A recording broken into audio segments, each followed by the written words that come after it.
Hello, everybody, and welcome to another X-Marks Spot with me, your host, Richter Hammer, where we talk about the previous week in wrestling. We go through some awards, highlighting some things that we found entertaining or otherwise were interested in, and then go for our match and promo of the night for the various shows.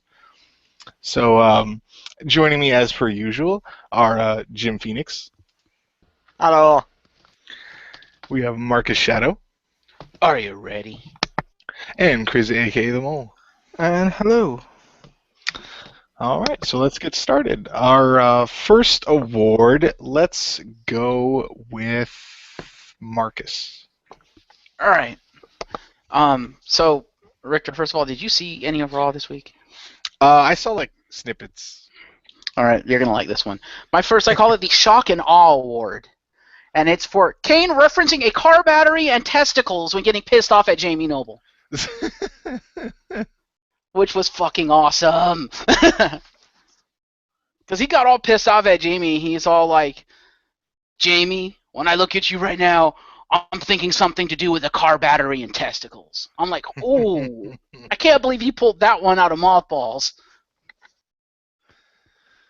But yeah, Kane's just been on, no pun intended, he's been on fire the last couple of weeks, just pulling out references to shit that he's done over his career to people. I'm just like, damn, dude. So it makes me think, is Masked Kane going to come back? Now that he's remembering all the shit that he's done, is that supposed to hint to us that the devil's favorite demon is about to make his return? I would say the fact he seems to be a disgruntled middle management that's constantly bickering with the authority means eventually the actual Kane's going to come back anyway, because otherwise they're just feuding with middle management Kane without the position of middle management, and that's boring. Yeah. But my guess is they'll bring him back as like the big red machine Kane for one last run before he retires. Especially now that he's like in actually good shape. To be fair, he's actually been in shape for a while. Well, I meant recently, like within the past I meant he's been in shape since his world heavyweight title run, which was all the way back when. However, he constantly wears baggy clothing or like really smooth clothing that doesn't really show off his muscles. When he's like topless and he's like flexing and stuff, you see he's kind of ripped or whatever, but not obviously to the same degree as some people. But right. He's still been in remarkable shape for a while. It's just people never notice because of what he wears. Mm-hmm. Yeah, this past week he looked particularly in shape when he was in his match against Seth Rollins. Yeah, which is because for weeks what you've seen him in is a shirt and stuff. When he takes off his shirt, you notice it. Like even when CM Punk was mentioning Kane had that thing which he didn't actually have because he had a bubble in his back. Basically, even then, Kane still looked in shape whenever they went. It's just people don't notice because he's normally wearing a suit. This is true. Which is pretty good. I mean, if you see him every week, in a couple of weeks, if we kept seeing him bare chested again in a couple of weeks, everyone's going to forget he's in shape and everyone's going to be making the same Kane jokes as they've been making for a while. Mm-hmm. What's the probability, do you think, that since it seems like they're going to be starting to push for classic Kane again, what do you think the likelihood is that we'll see one last Brothers of Destruction run, since Undertaker's like actually in fucking shape now? I'm going to make the case, I would guess, probability-wise, about 5%. Fair enough. Only because Undertaker's in shape, but he doesn't want to do big runs. Therefore, what he's doing is like one-off matches, and you make a lot of money just doing Undertaker as WrestleMania appearances for like one big WrestleMania match. Like him v Sting will sell a lot more money than him and Kane versus Epico and Primo. True. Yeah, probably. Yeah. After Marcus was like, yeah, I want to, like, I don't know, just when he called him middle management, I just was thinking, super topical, sorry, but like Mortal Kombat, I'm picturing like there's 3 Kane variations. There's like Mask Kane, there's Post Mask, and then middle management. Like just he has a different moveset. I just thought that was He should have a different moveset. Yeah. He should. Mole, you have all the 2K15 DLC. Get on that. No. But there's already like 3 or 4 variations of Kane in that game. Don't need to exist. Pro. Make the one that does. Did they ever give us middle management Kane in the game? No, they've given us bald, unmasked Kane, so while his hair's slightly wrong, you can just make it with superstar threads. That's what I did. Yeah. I didn't put the full suit on him. I just put him in the pants and armbands and stuff. Mm-hmm. We did get the completely essential Hall of Fame Randy Orton. Yep, there is a new Randy Orton, Marcus. And when you click on him, he has a brand new theme song. Do I want to know? I hear voices in my head. Yeah, he's exactly the same as the one that's on the game, just with a different t-shirt. Wow. Really? Oh, sorry, I think he may have less stuff. Wow. What's the point? But then again, these are all the same people that gave us a separate Alberto Del Rio for no fucking reason. The one that made the Alberto one worse is because it's Alberto 2011, and Alberto 2011. It's like, it's the same Alberto. 2011 are the same Alberto. Yeah. I can at least excuse the fact Hall of Pain added an extra Sheamus because he has slightly different stats and a different pose. Mm-hmm. But that's still ridiculous, and I don't understand why the DLCs keep having, oh, this is this guy's music, this is this guy's music. It's like, no, just fucking make them use the existing one on there. Is anyone really going to go into the moveset of Randy Orton Hall of Pain and go, oh, he's using default Randy Orton's music. He's not really Hall of Pain then, is he? No. Sadly, I feel like there is someone, which makes me sad. Hi, Jim. And you're a dick. But yeah, that's my first award. Fair enough. So with your first award, take it away, Mole. I went with Sing-Along Time. Ha. Only because, like we touched on in the past, yeah, it's one of those things where it's become cliche to boo Cena now. Although if they have fun while doing it, like the ECW crowd at One Night Stand and stuff, then you know what I mean. You're more like, okay, that's pretty fun. It's not just boos for no reasons, if that makes sense. It's more like they're having fun, and I loved it when Cena came, and the sing-along was for when Cena came out today, or on Monday, I should say. When Cena came out this week, the crowd at the very beginning, you could loudly hear, John Cena sucks, John Cena sucks, which they've done before, but it's never been this clear, unless it's like a camera from inside the crowd when someone's in the middle of all the people doing it. And I'm like, that's kind of cool that they've actually done that thing. Cause it's like Kurt Angle when it was, you suck, you suck. A lot of people didn't do it because they think he sucks. They were doing it to have fun with him, and you could tell by the way Cena responded, he was having fun with it. Yeah. But more on that later. Back to Hammy. All right. So, Jim, your first award? Alrighty. Well, my first award for the week, I called it Off the Chain. For the announcement that Cena is going to face Rusev apparently in a Russian chain match at Extreme Rules. Then it'd be on the chain. Yeah, I'm not entirely sure what that is, but evidently it's something that actually existed. They didn't just pull out of their ass because they had footage of it happening like back in like the San Martino days, apparently. Basically, it's the exact same match. I have a feeling, at least, it'll be the exact same match as like the cowbell match and all those other ones where they rope match. Exactly, where they find ways of tying one superstar to the other. It's gonna be basically the same thing, but with a chain that's from Russia. Well, Which is ironic, because when the camera zooms in, you'll probably see "Made in China" on it. From what I understand from what it is, because I asked Tiff about it when she mentioned it, and she actually went and looked it up. aka the Queen of Hearts. She has experience with a Russian chain match. Well, because she asked. Why isn't she here? That sounds way more interesting than anything. Yeah, we need to hear what Tiffany's experience. Yeah, we need to hear about that. Because I was talking to her. I get all my awards. I was talking to her during Raw stuff, and she was asking about the Hitman. I don't know.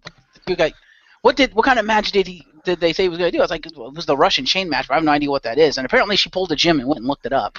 And when she looked up Russian chain match, it redirected to just the chain match. So I'm guessing it's just a variant of the chain match, which is like the bull rope match or whatever, where you're tied together and you have to hit the four corners of the ring. Yeah, that's what I thought. That's what I figured, yeah. That's what I thought it'd be like. I believe we did one when Cena was heel way back when called the Chain Gang match, and Yeah. it's always the same match. It's just renamed, but Yeah. arguably, unlike no disqualification, no holds barred, and Extreme Rules, this one matters because it depends what they're tied to. Yeah. Because if they're with a cowbell, that means you all know which item they're going to be hitting them with. If it's a chain, you're going to know they're probably going to be wrapping around their hands and using it as fists more than they would rope. I was saying, yeah, I was gonna say it's gonna be like the same as JBL's Texas Bull Rope match. Yeah, but it'll be interesting to see if they tweak it in any way, shape, or form to make it more unique. Because WWE does do that on occasion. So In Russian chain match, chain has to touch you. Ah, nice. In Soviet Russia, the chain is tied with people. Yeah, it'd be two piles of chains tied together with Rusev. Yeah. Nice. but yeah, we shall see what it actually is. But that's what the interwebs has to say. Yeah. To find out what it is, stay tuned to next week's X-Smarks when the Queen of Hearts will be here to tell us about her Russian chain match in the Queen of Hearts dungeon.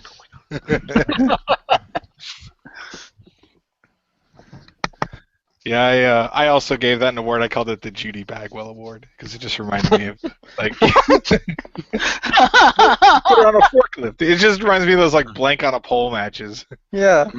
This is a thing we'll tie you together. It's a Russian chain match. Like, well, okay, you've done stuff like that. I don't know what makes this a Russian chain match and not just like a chain match, but sure, okay. It just feels like The fact that there's a Russian in the match. yeah, it just feels yeah, I know. It feels really silly to me. Like To not be just the fair- match type, but like just the, like this is a Russian chain match because there's a Russian in it. Like To be okay. fair, if they're chained together, they're going to be moving really slow. I don't think anyone will be rushing.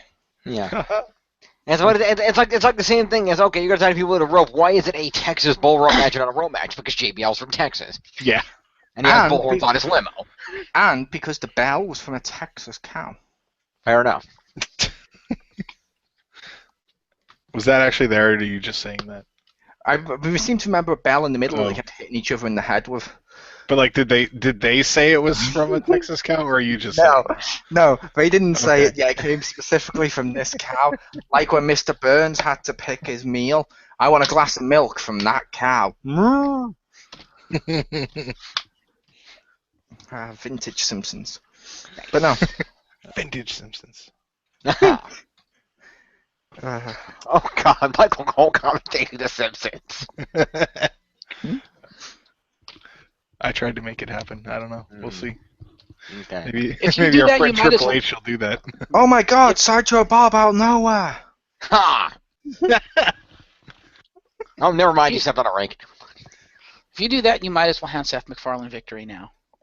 Doom. Foreign object. Doom. Foreign object. Why, you little? It's vintage Homer. To be fair, you wouldn't have to hand Seth MacFarlane the victory because we all know exactly what he's like with ripping off The Simpsons. He'll get the TNA commentators to do the same thing. Go get Taz. Yeah. Oh my god, Homer's suplexing a donut into his mouth. It's just a grab. It's a modified suplex. Trust me, I'm from Brooklyn. It's a modified donut eating. Homer with the donut dunk. There you go. Well, we've made up two things I want to see. Nice. I do want to see the TNA version too. I don't know about the TNA version, but for the other half of that, we know Triple H is listening. Yeah. It's true. With the TNA one, does that mean Peter Griffin or whatever would then essentially be called Brother Homer Cage? Yeah, pretty much. Wow. Oh look, it's Team F when the Flanders go by. Ah. Oh boy.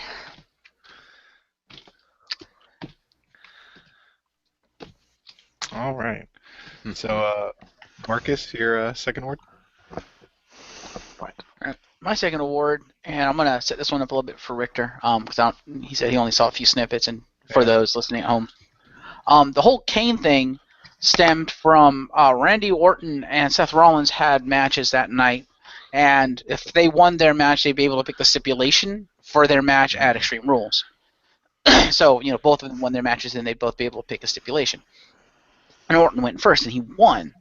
And so, despite Seth trying to keep him from winning, because he won by disqualification. So yeah, the people that went out there for Seth kind of fucked the hell up. But so Seth got worried, and he was gonna be facing.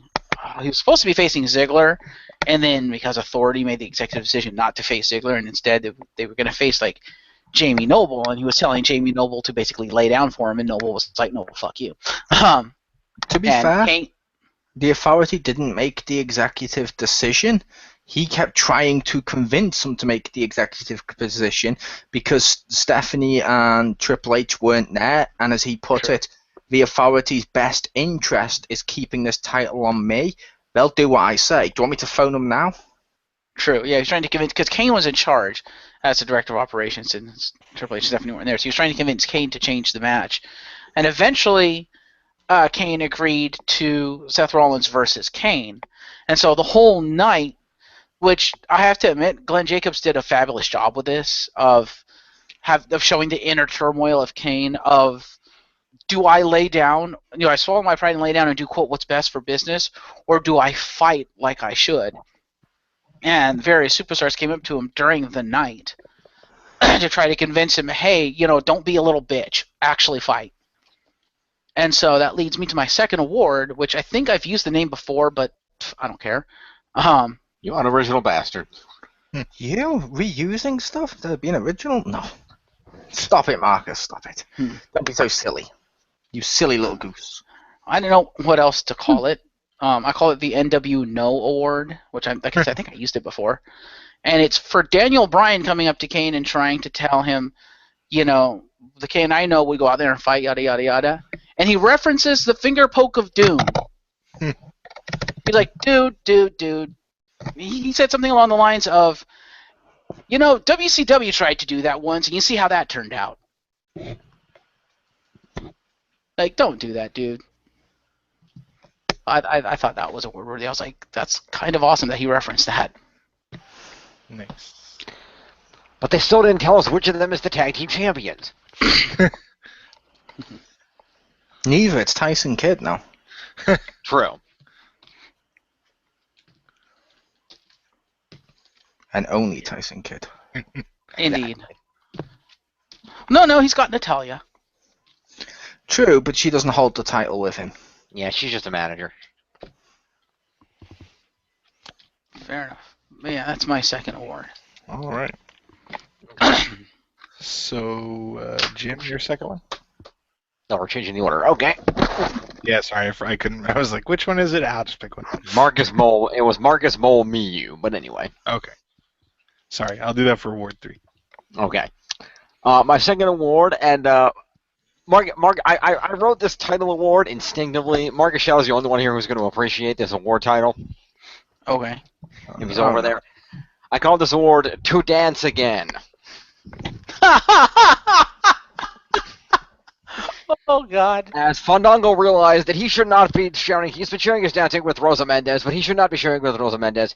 He should be sharing it with all of you.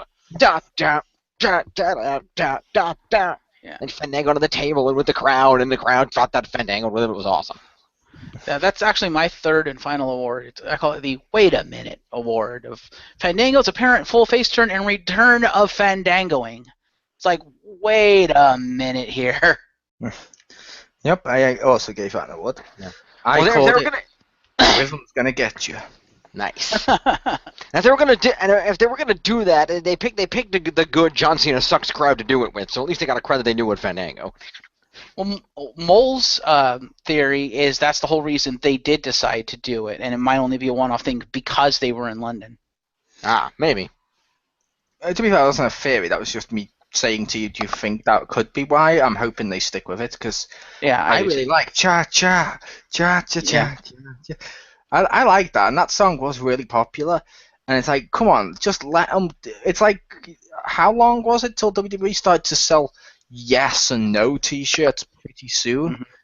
People started to do Fandangoing, and they went out their way to kill it. It's like, come on. Yeah. I believe also, Mole, you pointed out in that discussion that for a while Fandango had been kind of slowly turning face. Yep, he's been on like main event and stuff like that, fighting Adam Rose. And Adam Rose has been the heel, Fandango's been the face. Fair enough. I guess we'll find out this week, eh? Mm-hmm. I guess so. Also, don't say A at the end of a sentence. You're not Canadian. He is after he won that Canadian chain match.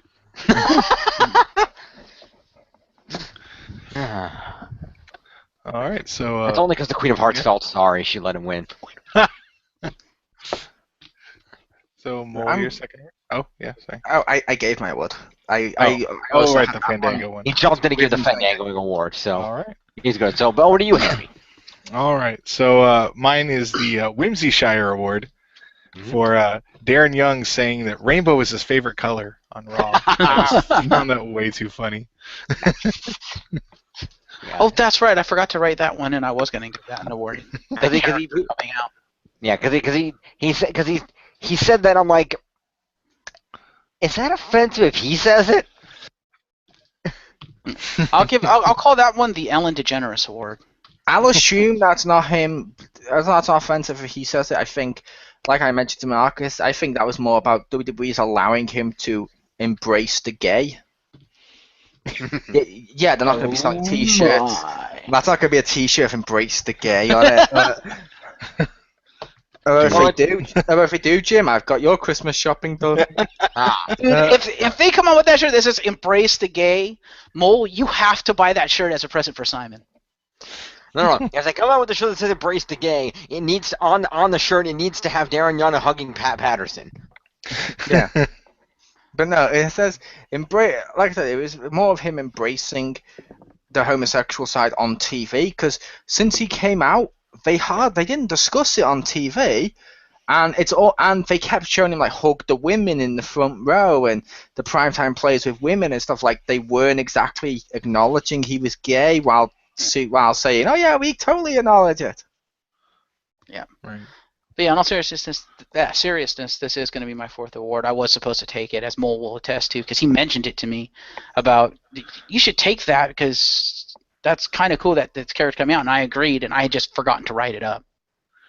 I haven't spoke to you this week. Oh, I don't know.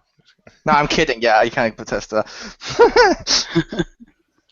That would be dickish. What are you talking about? I haven't spoke to you this week. What are you talking about? That never happened. Yeah, but apparently Richter took it, so yay. Yeah. Yeah, that is kind of big and momentous in sports entertainment that as a character he's come out, which is kind of cool. It's cool. I'd say it's big that they're allowing his real life to affect his character and bleed together that way and do the natural homosexual. Yeah. Because I believe technically there has been characters that have come out before. Goldust. Billy and Chuck. Yeah. Billy and Chuck were faking. About Rico was probably gay. Yeah. But Rico, the character of Rico, I don't think ever came out. Did he need to? True. That's like Mark Henry's never come out and said, "Look, people, I'm black." Yeah. Well, technically, you could argue he did with the Nation, but Yeah. You're black? no, get out of here. Didn't they do that with somebody? Shelton Benjamin. Vince McMahon had to, and Trish had the thing on her nose copying the American football one of Shelton. I don't know if anyone's ever told you this, but you're an African American. That was genius. Mm-hmm. Nice.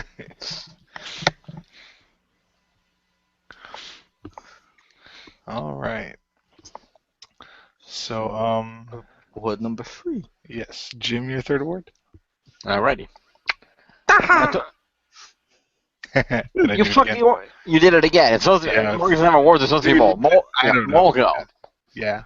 Okay, Mole go. Because I don't know. Marcus is just copying everyone's awards, and he's like, "That's my 7th award." I'm like, "What's going on?" I don't even know. I have no control over the show at this point. Pray Marcus doesn't alter it further. Yeah. I'm kidding. Like I said, I do know he did have that award. He just didn't write it down. But yeah. My third one is third is I call it Verse the World. Yeah.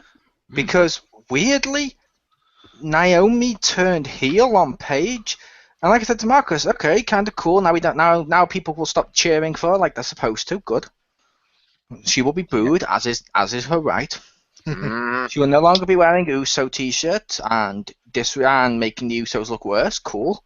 And then I suddenly realized, and I said to Marcus, wait a minute, do they have any other faces in the Divas division, in the main part of the Divas division? Because they have Emma, who's pretty much a joke character, though she has a new look, so she could be a wild card in this scenario. Cameron's God knows where. The only face I can see on TV at the moment in the face role is is Paige. Yeah. Even Natalia's acting heelish because she's with Tyson Kidd and Cesaro, and she's acted heel towards other divas because of it. Yeah. Cameron's a heel. She's been a heel for a while. Yeah, but we haven't seen her for a while, so I don't know if she's suddenly going to re-emerge as a face, or if she's been on main event and stuff. And she was in that tag match. Yeah, I don't know, but she's not important. It's a case of that's true. Yeah, like I said, is Paige the only face? Because that's weird. No. Marcus mentioned they do have NXT ones to bring up, so I was like, well, that looks even worse if an NXT one and Paige have to take out the entire Divas division. Well, no, Mole. They do have one other face diva. Davey Mizdows' new best friend, Summer Rae. He's got a point. That is true. That is true. She could be conceived as a face. Well, she's practically a babyface now. She is the star of the Marine 4. I would make the case that doesn't necessarily mean she's a face, only because Natalya only turned heel eventually after being with Tyson Kidd for so long. And who can remember the night when we had Chyna wrestle as a face on her own in the middle of the ring, then joined Triple H at ringside and was booed because he was a heel. Which means she could just be a face and she could still be a heel and just aligned with a face. Like, you don't know. She could easily be set up by Miz to betray Sandow and join Miz. It's possible, though. She's been a face for a while because she turned face after she turned on Fandango, and she's been a face pretty much ever since. She turned face with Layla for like all of 2 weeks, then suddenly those ones were against the face ones every time they did teams. So I don't know if she's a face or not. Like, she was feuding with Natalya when Natalya was a face because of Total Divas stuff. Yeah. So I really don't know. It seems like Paige is the only face in the division, which is weird. So it's Verse the World. Technically speaking, isn't Alicia Fox a face, I think? She was on the heel team on Monday. Yep. That was a battle royal. Yeah, but she's also been a heel since then. You remember her like doing all the heelish shit, like assaulting people, stealing commentators' hats, drinking their drinks. She had like a brief face run and started acting heelish again. I don't know. Okay. I missed when she started acting heelish again. So it seems to be no. There seems to be no faces unless Brie turns on Nikki eventually. Which, if she didn't do it after a month of you're my sister, you're my bitch for a month. It's a case of I don't think she's going to turn. Probably not. Yeah. If anything, this may be the call up for Charlotte, unfortunately. Well, there is one other possibility, as Mole pointed out to me, which I was like, that could be interesting. you have Tamina, who's doing nothing because she's injured. If Yeah, she comes back as a face, that's a big if. well, she is probably going to come back, but if she comes back as a face, which if Paige is the only face they have, they'd be stupid not to bring her back as a face. Yep. Yeah. That could be interesting. She'd get cheers, and let's face it, she is pretty much, and whether or not you like him or not doesn't matter, she is pretty much the way they dressed her before she got injured, the female version of Kevin Nash in terms of how she was booked. She was even starting off as a bodyguard to a mouthy, more athletic female, as WWE tried to portray AJ as more athletic, and Tamina was more powerful. They even dressed her like Nash, and Nash eventually did go face, so she just has to align herself with Paige, or just kick the crap out of multiple divas at once. Yeah. And it should also be noted, again, grain of salt from the little dirt sheets, the heel turning question was actually meant for AJ before she turned around and said, "I'm retiring." So when AJ left, they decided to heel turn Naomi instead. Ooh, that's racist. Yeah. And I'm okay with it. Not because it's racist, because, I'm sorry, the Funkadactyls are shit. We should be booing them. Thank you, WWE, for doing the logical thing. Indeed. Thank you, Triple H, buddy. For once, you didn't let me down. I like to think that he's like listening. He just starts smiling. Yeah, he's looking up from hell. Where he's stroking the corpse of Ultimate Warrior like a cat. Ready to milk that one for all it's worth. Oh, he's already doing that. That was the joke. I mean, me and Richter discussed before. Like I said, I like Ultimate Warrior was kind of cool. WWE hardly used him for anything, but since his death, they're using him for everything. And I don't like that, because it seems like they're really exploiting Ultimate Warrior's death to just milk every bit of money they possibly can out of him. Why not? Why not? They just finished exploiting Macho Man's death to milk everything they could out of him. To be fair, Macho Man's death, they only exploited in terms of a month or two leading up to WrestleMania to induct him into the Hall of Fame. which that's fine. Because Hall of Fame, it's all about exploiting and the actual people and families and stuff benefiting from them at the same time. But this one, they're giving awards in his name. They keep mentioning Ultimate Warrior and everything. They even put him in the fucking start of the show on the Now, Then, and Forever. It's like, they really want people to think that WWE really loved Ultimate Warrior. Self-Destruction Ultimate Warrior now available now. But basically, it's a case of they're really exploiting him. I don't like it because it's nasty. It's like they're trying to seem like they care, but in doing so, it makes me seem like they don't give a shit. Mm-hmm. Yep. It also makes I get the feeling that in addition to exploiting Ultimate Warrior and his death, and especially with the Hall of Fame ceremony and everything we discussed regarding that award, it also feels like they've really exploited his wife's grief, and that leaves a bad taste in my mouth. Because she was all like talking about how they were so good to her, they tried to help her through the grief, yada yada yada. And now that you're mentioning exploiting Warrior and his death, I'm thinking, did they do all that just so they could get control basically over the Ultimate Warrior? Just so, they would have her on their side so they could do whatever the hell they want with his likeness and his image and stuff like that? I'm going to say for the record, probably. Only because, I'm sorry, any business that tries to help grieving families for the most part, they're getting something out of it. Yeah. However, WWE does seem to be doing this way too much, too fast, and too negative. I mean, it says it all when I think last week or the week before they mentioned it's been 1 year since he died. 1 year! He's only been dead 1 year, and we've already had multiple stuff named after him and dedicated to him, and promos for him, and specials on WWE Network about him, and DVDs of his has now been rushed out, and it's like, hold up milking him too fast. Yeah, I mean, Andre the Giant was dead for like 30 years before all he got was a fucking battle royal that was full of shit dudes. And Hideo. No, to be fair, I'm going to say for the record, that is not true at all. Because when Andre the Giant died, they opened up the Hall of Fame and made him the first inductee. True. Which no one can take that away from him. No, I mean, they did mean Even 20, 30... even Cesaro smashing his trophy.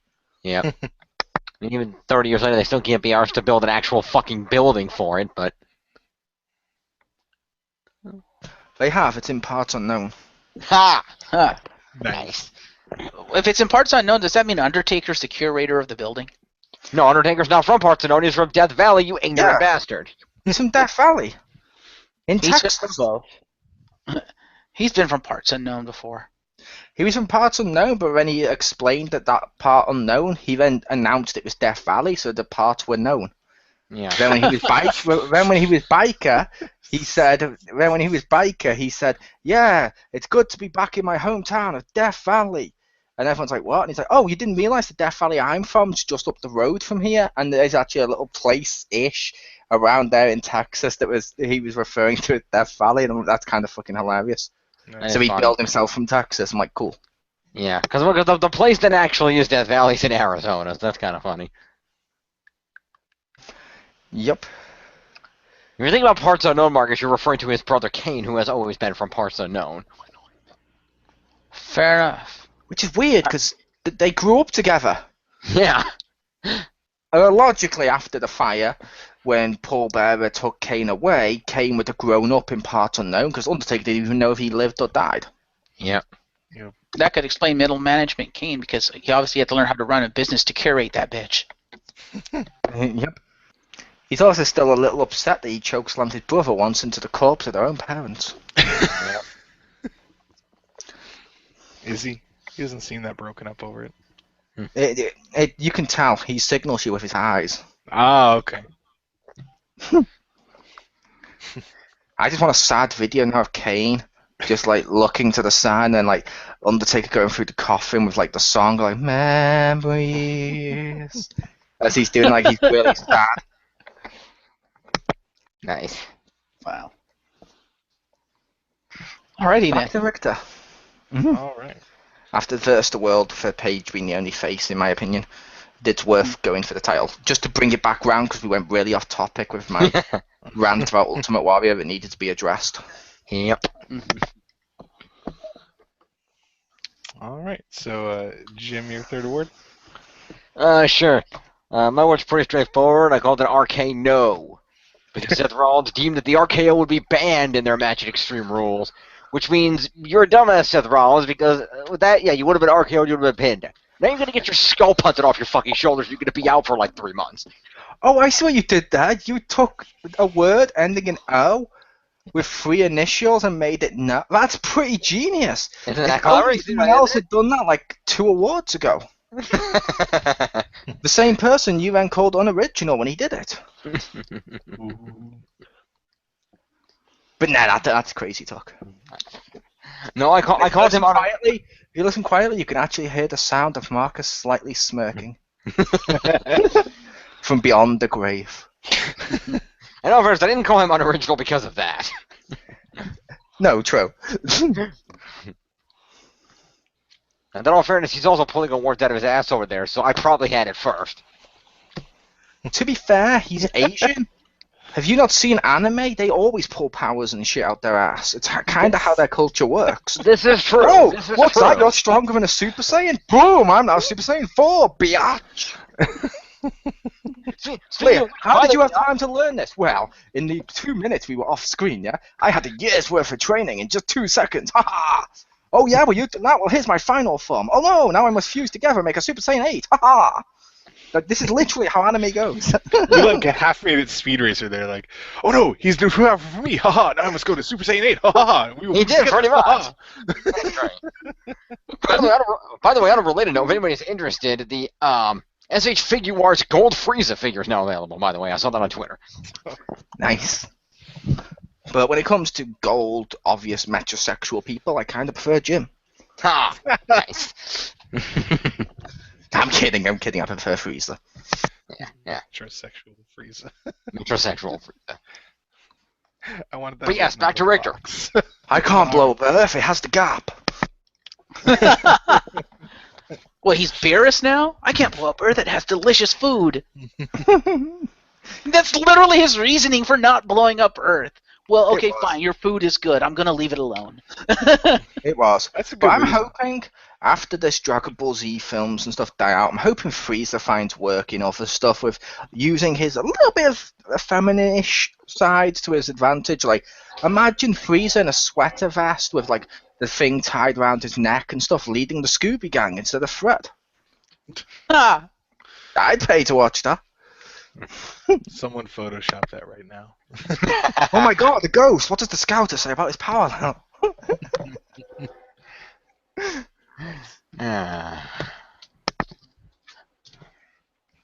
But yes, RKO for the RKO being banned, and Seth Rollins likely to either A, get his head punted off, or B, just some other randomly, either A, randomly violent thing, or B, or pulls a new finisher out of nowhere, one or the other. New finisher out of nowhere. Pretty much. He'll be a Vintage Orton. I wonder if they seem to be going in that direction of trying to freshen people up. They gave John Cena a random new signature move, so I wouldn't put it past them to give Randy Orton some random new move. To be fair, how many times has WWE banned a move in a match? A lot. A lot. We know what happens. The referee More than gets there are knocked blank out. chain matches. Yeah, the referee gets knocked out. They do the move anyway when the ref can't see and win. That's normally how these go. Unless that's that one Sheamus one in which he was like, no, you can't use the bro kick. Boo, it's a brutal and nasty move. Then, like, literally the week before the match, yeah, the bro kick's allowed. Those rendering the whole month's story useless. Though Yep. I do have to say and ask, and I apologize in advance if this took somebody's award, but I was just thinking about what Randy Orton selected as his stipulation. Does that not completely negate Seth Rollins' stipulation? Technically, Not really. because Orton said cage match, which is by default a no disqualification match.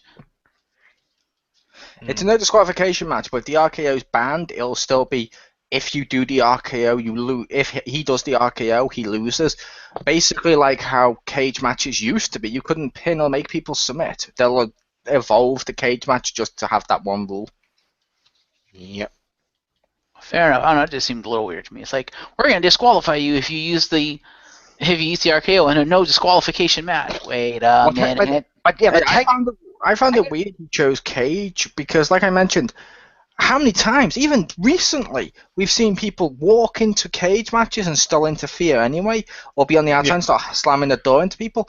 Choose, like I said to Marcus, he should have chose either the matchup Bray Wyatt had with Kane, the Ring of Fire match, or he should have chose something like no disqualification, but everyone's banned from ringside. Plus, he doesn't need the RKO. He just beat the shit out of him with a chair. There you go. there you go. But what were you saying, Jim? I forgot. Well, there's two things I was going to say. Number one, the first thing I was going to say is point out that, yeah, that would have made more sense for Orton, but it is a clever strategy for Seth Rollins to choose a cage, though. Because, yeah, you would think that would be against him because always going to be locked in there with no authority members, but remember one of his primary authority members is the guy who rips off cage doors. No, he rips off cell doors. No, sorry. Oh. What if his stipulation, like Orton, if he chose someone else, what if he's like RoboCop at ringside? That'd be amazing. That'd be great. My stipulation, Seth, is you must lay down on the middle of the floor and not move for a total of 10 seconds while I lie on top of you. They'd be like, wait, what? No! It'd be great if he said that and Seth is just like, isn't that how you met your wife? You know what Orton should have done now that I'm thinking about it? Because he could choose anything he wants, right? Yeah. He should be like, all right, I don't get an RKO. Fair enough. Seth, here's my stipulation. Brock Lesnar is the enforcer. That would have been brilliant. Because the last time Brock was mad at Seth Rollins and then interfered in a Seth Rollins match, it went horribly for Seth Rollins. He didn't get a victory over Cena at all. He has a point.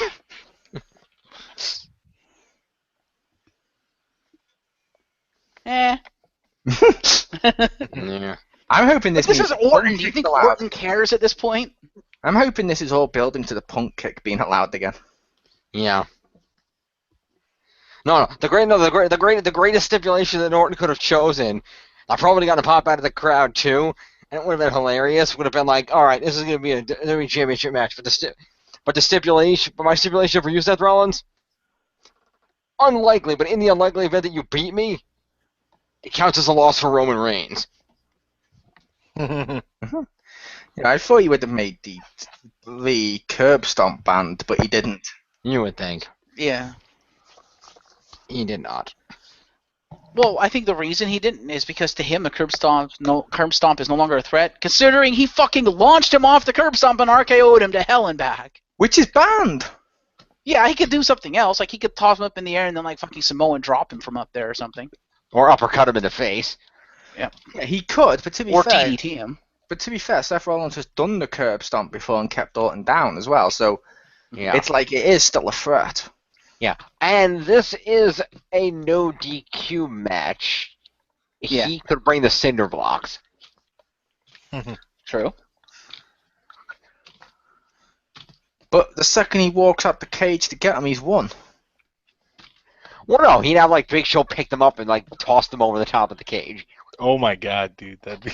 That would be stupid because they're made of powder. The second they hit the vat, they just shatter.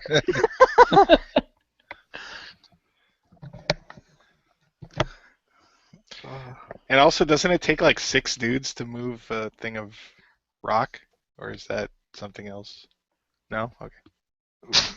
Okay then. No, if you really want to move the Rock forward, you just need Paul Walker to die. Ha! Oh. Wow. Mm-hmm. By the way, on a completely unrelated note that I was going to give an award to, but I decided not to because it's not directly wrestling related. The movie Furious 7, starring The Rock and featuring Ronda Rousey, actually broke a record as being in over, I believe it's 103 years since Universal Studios was founded. It is their first film to break $1 billion at the box office. Wow. That can't be true.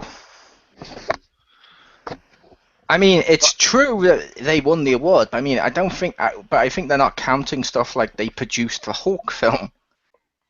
And technically, they have rights in the stuff like the Avengers for using Hulk because they have the rights to live-action Hulk films. No, I don't know. It just said the article just said that in 103 years. Let me see here. I have it here on the window. It's cool. We believe you.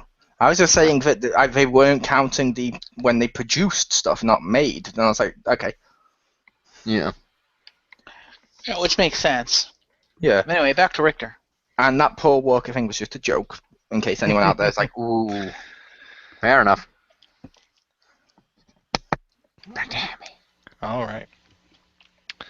So for my third award, I call it the Top Selling Award. I don't know if anyone else is going to mention this, but in the Neville v. Ziggler match, like they had some really good spots. Like that's all I really saw of it was the highlights, and those are really good highlights. Like that amazing DDT. Like I love that sell that Neville had. I did not have that. But I could see that being cool. Fair enough. Okay, so Mole, your fourth award. Every rose has its thorn. And that is for jobbing Kevin Adam Thorne. Rose Oh. Yeah, that's for jobbing Adam Rose out to Dean Ambrose. Literally, he showed up on Raw. I was like, yes, Adam Rose is on Raw. He's getting a big reaction-ish from the crowd. I say big-ish because it's big for where he is on the card, but it's not like fucking main event level. But he was still getting a pretty big reaction. And they just jobbed him out to Dean Ambrose, and he looked like a joke. It's like, wait, what? That shouldn't have worked. I don't think he should have beat Dean Ambrose. I'm saying Dean Ambrose should have gone after someone else, and Adam Rose should have got a victory and gone up on the card as well. Like Fandango seems to be benefiting from their feud. Why can't Adam Rose? Why are they burying him out? I don't like that because he seems like he's now going to be completely useless. And it's like, come on, he's pretty cool. I like Adam Rose. Didn't Vince McMahon deem him a failure like a year ago? I don't think he did, but It's probably something that the dirt sheet said. Sounds like something the dirt sheets would say. I thought I heard from The only reason somewhere. I never believe that is when Vince says, "Yeah, I deem someone as a failure." A lot of times they've done that on the dirt sheets. It's been like Vince McMahon says CM Punk is in the doghouse and was never going to go anywhere. 1 month later, he's world champion. And it's like, wait a minute.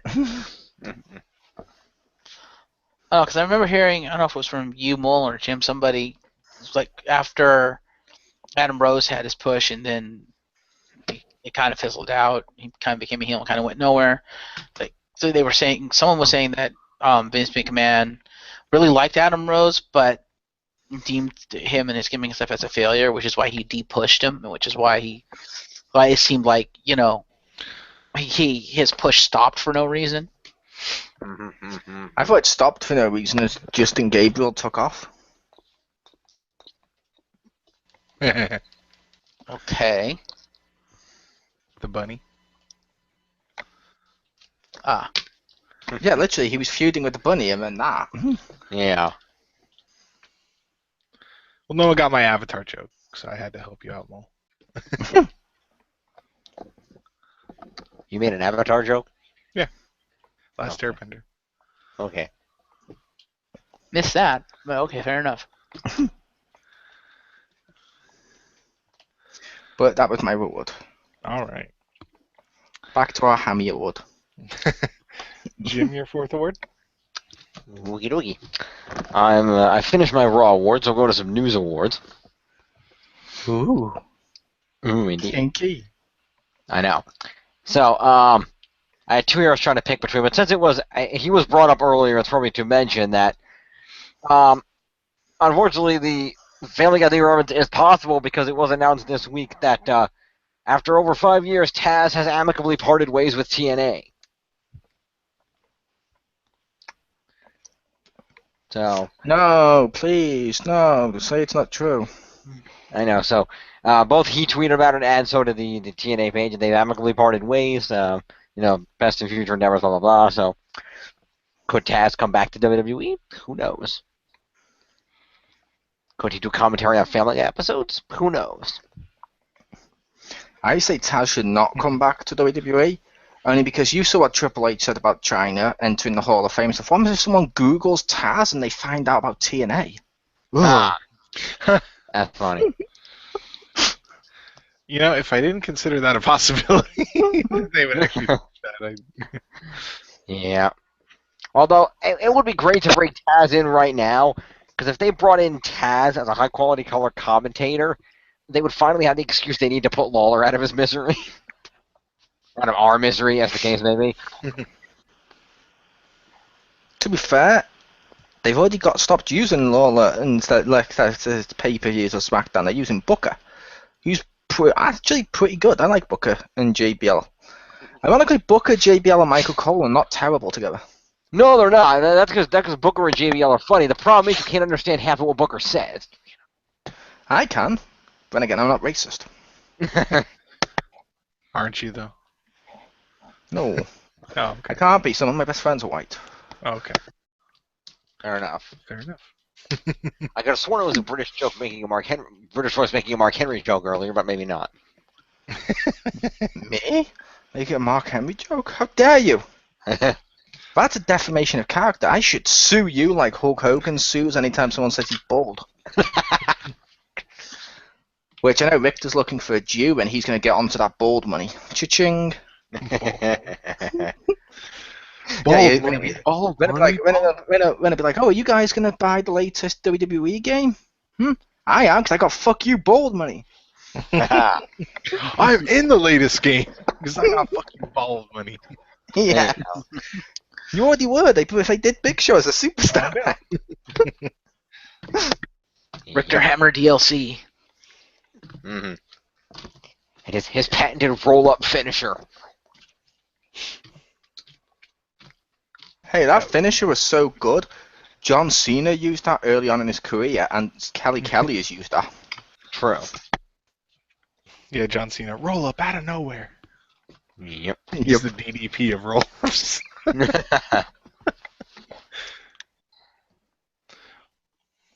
Okay then. All right. For my fourth award, I call this the Billboard Top 10 Award. For it apparently happened like probably over a week ago, but it doesn't matter. I just heard about it, but it's hilarious. But Heyman Hustle posted on the YouTube channel, posted a music video of Suplex City Bitch, where like some rapper actually like took that voice clip of Suplex City Bitch and like made a whole song about it. Nice. Nice. It was actually pretty cool. But yeah, I would recommend checking it out. It's like a couple minutes, but it's pretty funny. So yeah.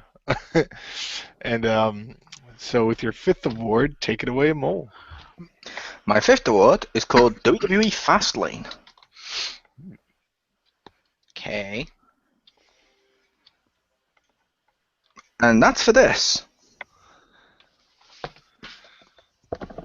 As people can clearly see right now on my webcam, because we're not called radio anymore, and I did ask the host, and he said it was allowed.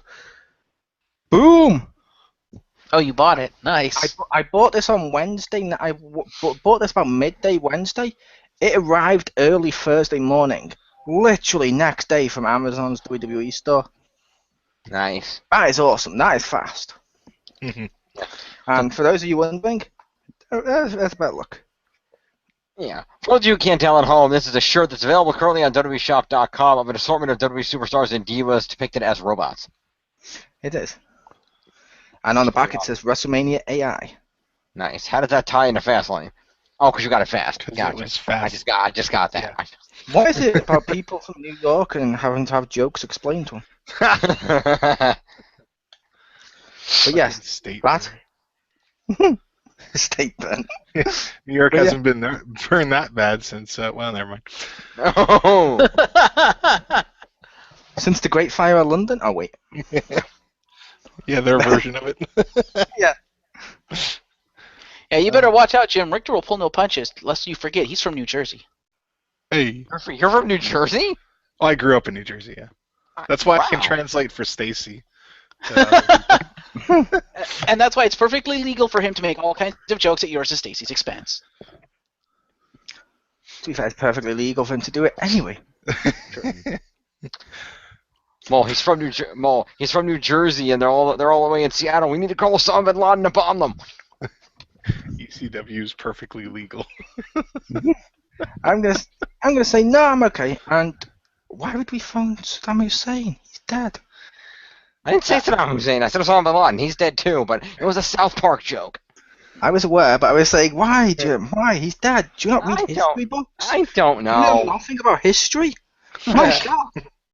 Oh, But I think shut up. technically, Richter, aren't you from like California? I was born there. Yes. Oh, okay, that's fine then. I don't do middle of countries apparently. I just Boldenator. Depaldinator. I don't think he'd like that name. Maybe Haminator? Haminator, yes, that's a great Or name. Sadinator. Oh. Sounds like I make people sad. I'm the sadinator. The Easter bunny's not real. Keep just Well, of course he's not. That's why Justin Gabriel left. And boom, I took it back around. But yeah, Fastlane, just because I was really impressed by how fast the shipping was on Amazon's version of WWE Store. You can purchase it from WWE, and we do have a European store, but I purchased it through Amazon.co.uk, who actually have WWE as one of their main sellers selling their official merchandise, and next day. Nice. Without the benefit, and it wasn't next day because of Prime or anything like that, it was just next day. So Nice. yay. Fair enough. Very nice. So back to Hammer. The Ivory Tower. So Jim, your fifth award? Alrighty. My fifth award, I'm not sure this technically counts as wrestling as much as it does gruesome murder. But, I thought... What did you do now, Marcus? No. I thought it was worth mentioning that it was announced this week that MTV2 is resurrecting Celebrity Deathmatch. They're going to bring that. They haven't announced a date yet, but they did announce that they were going to bring that show back, and they did have the original creator was on board with it. Who he hadn't been on board since the first cancellation. Then they brought it back again. He wasn't on board from the 05 to 07 run when they canceled again in 07. Now he's back on board apparently. Will that work? I don't know. I don't mean any negativity by that. Celebrity Deathmatch was great in its time and stuff, but MTV now is a very different entity. MTV, when Celebrity Deathmatch started, still had stuff like some Beavis and Buttheads, and it still had sort of the cool mentality to it.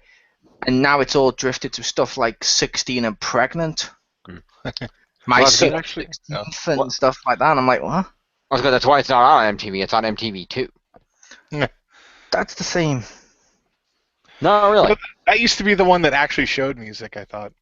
Yeah. At some point.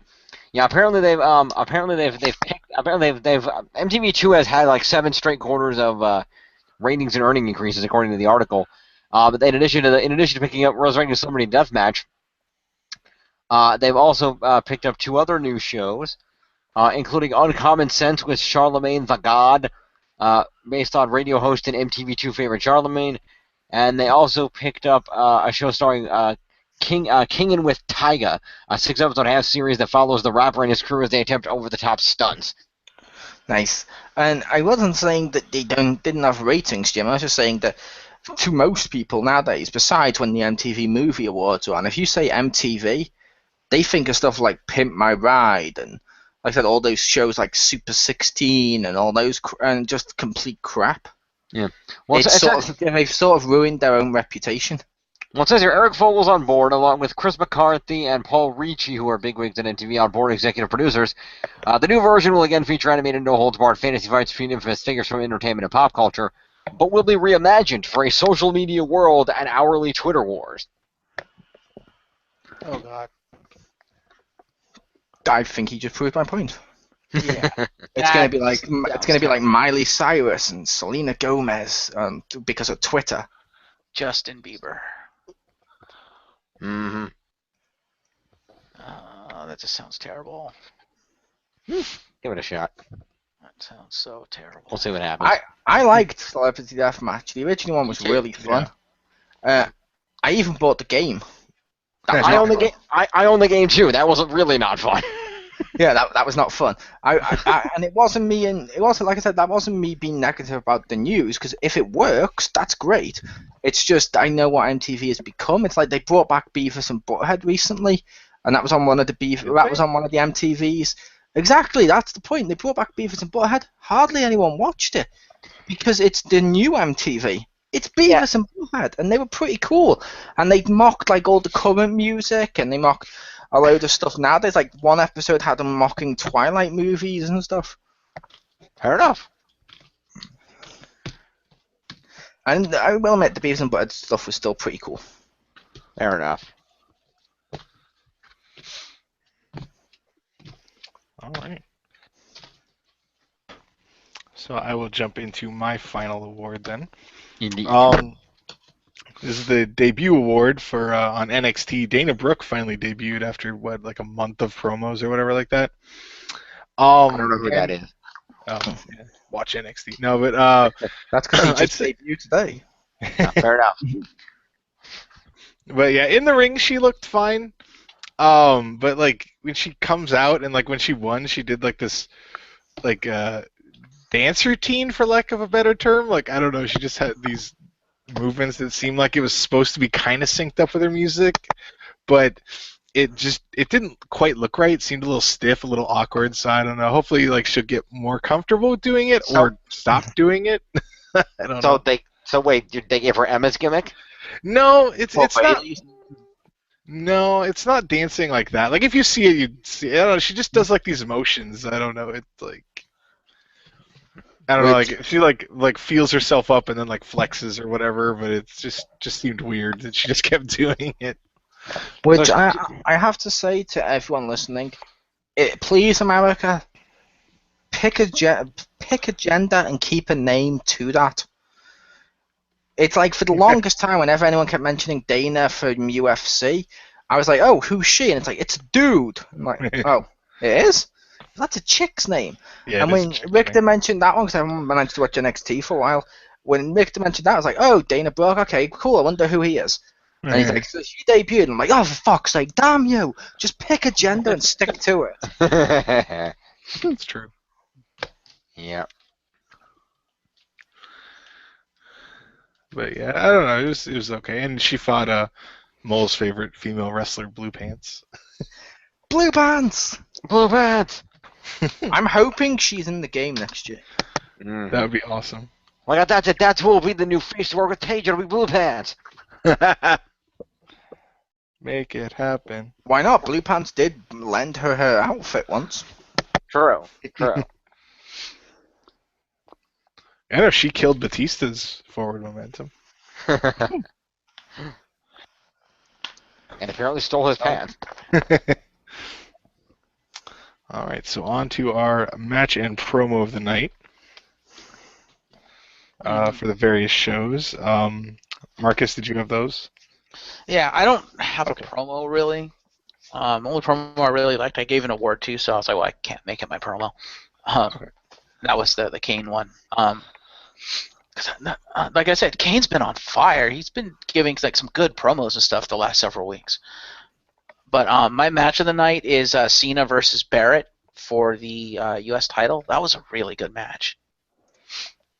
And it made Barrett look strong despite the fact that he lost. So, kudos to that.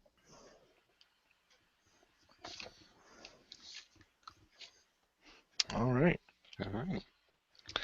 So. Also, because I just realized no one gave an award to it. I did want to mention, I guess I could take it as a fifth, since I actually did see it because Mole linked me to it, to Wade Barrett for what he did during the pre-show, or the what was it, like a dark segment with Adrian Neville. I don't know if you saw that or heard about that. That was like last week, I think, and it was one of the live shows. I thought it was this week. I thought it was the live show in England. Yeah, but I showed you on Monday, which means it had to have been before Monday. Ah, fair enough. This is true. But yeah, it was the live show. I liked that too. Yeah, have you seen or heard about that, Richter? I did not know. He comes out and brings out Adrian Neville in a big, huge ovation, and he basically turns to the London crowd or whatever city they were in England. He's all like, basically, I'm gonna retire. Because of all the injuries and crap that have happened to me, I think I'm gonna retire. And so, but this time I don't have any really bad news, because I've picked a man who is going to carry my legacy, who's going to be able to accomplish things that even I couldn't have accomplished. And he brings out Adrian Neville. He's like, yeah, Neville, you're the man now. You're going to carry my legacy. You're going to accomplish the one thing that no other British superstar has ever been able to accomplish. I want you to become the first ever British WWE champion. Big, huge pop. He's like, good luck to you, mate, and all that stuff. Turns to walk away, and Neville turns around, turns his back to Barrett to go, raise his arms to the crowd. Barrett walks to the opposite corner like he's going to leave, stops, turns around, pulls down his elbow pad, and fucking bullhammers the shit out of him. And then apparently after that part, because I didn't see what happened after because the video cut off, but according to Mole, after that he turned around and he was like, I'm afraid I've got some bad news. No, he said, in regards to my retirement, I'm afraid I've got some bad news. Fair That's enough. what he said. I was like, that's kind of brilliant. Yeah. It was good. But anyway, unofficial awards over. Back to Hammy. Yeah. Oh yeah, because you didn't have a promo. I did not. Yep. Hammy. Mole, your match and promo of the night? I gave the match to the same one as Marcus. That's why I was quiet during that, of Wade Barrett versus Cena, just because I don't think it was the best match of the night. I think there was a better match. The Dolph Ziggler one seemed, or one of the Adrian Neville match seemed better. However, Wade Barrett versus Cena, it was weird because Barrett was the face and Cena was the heel. Yeah. pretty much. Like, Wade Barrett even comes out and says, I'm out here in front of the greatest nation of them all. And the crowd starts to chant, thank you, Barrett. Thank you, Barrett. And he's like, I've not done anything yet, but thank you too. And he's acting like a face during this match, and it's a pretty solid match. It's not a shit match by any stretch of the imagination. It's pretty solid. No. But Yeah. just the way the crowd was responding, it sort of reminded me a little bit, because I know people always like to go back to like Attitude Era and stuff. Who remembers when Austin was feuding with Bret Hart? And in Canada, Austin was the villain, and Bret was the face. But in America, Bret was the heel, and Austin was the face. So it reminds me of that situation. Like, if this had been in like Boston or something like that, I'm guessing Cena would have been cheered a lot more, and Barrett would have been booed more. Mhm. And it's like with it being in England, it's sort of flipped. Yeah. Well, some nations are like that. It's sort of like whenever previously, back when he was wrestling, it's sort of like everybody knows that whenever they aired Raw or any WWE product in India, the Great Khali was the face. It didn't matter what was going on, the Great Khali was the face. Yep. But it was just interesting to watch, if that makes sense, because it's. I always like those dynamics when you actually watch them on screen play out with the same commentators, the same sets, the same stuff. All that's changed is the audience, and because of that, their whole perspectives have changed. Oh yeah. And that's just always fun. Like, you got to see Cena a little bit play up to the crowd. He tried to make the crowd cheer him for once by saying, "I think WrestleMania should be right here in London," and the crowd cheered. Which, personally, I don't. I'm going to go on record to saying I do not think WrestleMania should be held in the UK. I'm pretty sure it will be after, Monday, but I'm kidding. Yeah. Go ahead. I don't think WrestleMania should be held in the UK like a load of UK fans want. Okay. Because fair enough, we'll benefit from it, and the UK would benefit from the tourism, and it'd help out the UK, yes. But for the wrestling thing, if people know after the event everything that's happened, a load of the Americans watching WrestleMania won't watch it live because it's taped, or they'll know everything that happens and won't have the same enjoyment. And we're willing to stay up and watch it live, let's say, from when it's in the American one. But when it's our pay-per-views or it's our Raws and stuff, they always tape them and then show them later in America. They don't do them live, like, during the day or whatever it's on. And I feel they would. I know why, because of time zones and stuff and watersheds, but I feel like that would greatly impact the enjoyment of WrestleMania. Like, it would take WrestleMania from being live and unpredictable. Oh my God, what the fuck's going to happen to? Well, I've read on the dirt sheet, because I have no imagination. This happened this week, so when I watch your WrestleMania, I'm going to boo and say this was entirely predictable. Well, that's one of the reasons why I think it's been said outright by the WWE that they will never hold WrestleMania outside of the continental United States, purely because of the reason of WrestleMania needs to air in the given pay-per-view time slot in the primary markets in the U.S., which means if they were going to do it in the U.K., they would have to run it from like midnight to 4 in the morning over there. They would not alter the time. They would not alter it to match your time, which is why I think it's been said that they will never do it outside the U.S. because of the time zone problem. That's why it's always in the U.S. WrestleMania specifically, but most pay-per-views. That's why if they're going to go over there and do a pay-per-view, they do like, a fancy special British pay-per-view. They don't bring one of their actual pay-per-views. SummerSlam says hi. They did a SummerSlam over there? You're an idiot. The one with British Bulldog versus Bret. That's the main event. I said I didn't watch back then. Yeah. They've shown it to you before now, and I think you replayed it during one of the Attitude Era or the Generations thing that they did on the game. But Fair enough. yeah, but that's fine. Yeah, we had the pay-per-views over here that weren't aired in America at the times or whatever. But that was mainly because we weren't getting Raws and stuff. Now we're getting lots of Raws, loads of live shows. I think demanding WrestleMania is a little selfish for some of the UK fans because it's going to greatly impact the overall enjoyment. And I'm sorry, there's more wrestling fans in America than there is in the UK just because there's more Americans in America than there is English people in England. Because size of countries. There's a lot more space, yeah. Yeah, because a lot more countries and stuff, and like that just hurts the event. But yeah, Cena was playing up to the crowd like that once or twice, and the crowd fell for it once, not so much the other times. But when but during the matchup, he seemed to be getting like whenever the crowd was booing him, some of his reactions seemed to be like he was playing up a little bit of the heel role, which is always fun. Mm-hmm. And Barrett was obviously the face, which, like I said, just a great.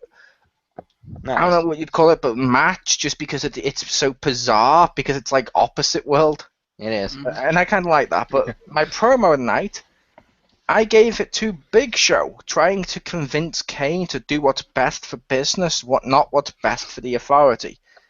And when Big Show's trying to reason with Kane, and Kane's looking all on, they're stood in the hallway with all these like Who and stuff like that, signed photos.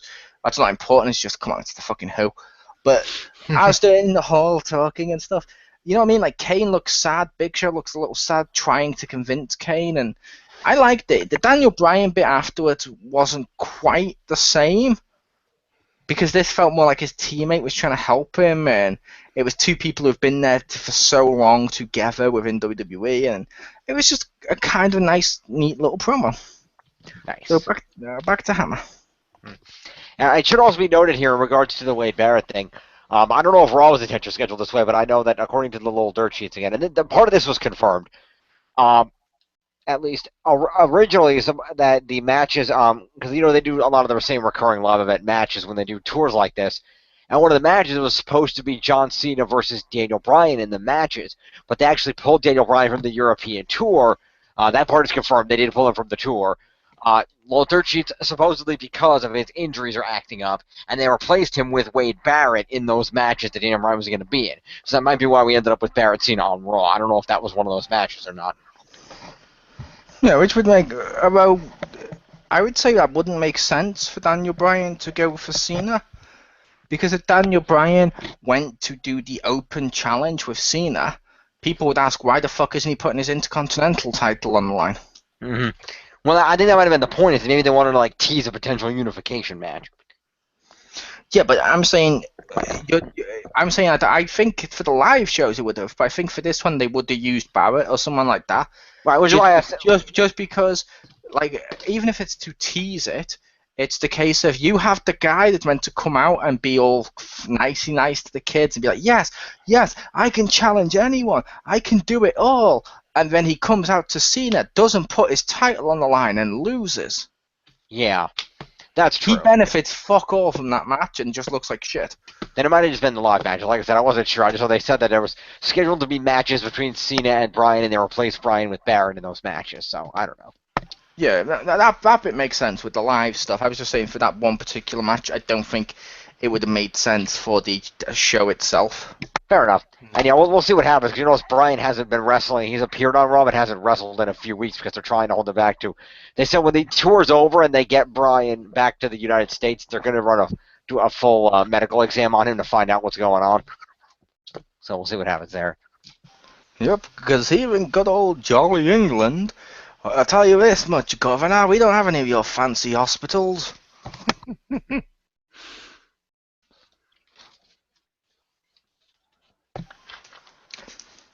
Yes, I was actually being sarcastic with that. But yeah, mainly because they're in fucking London.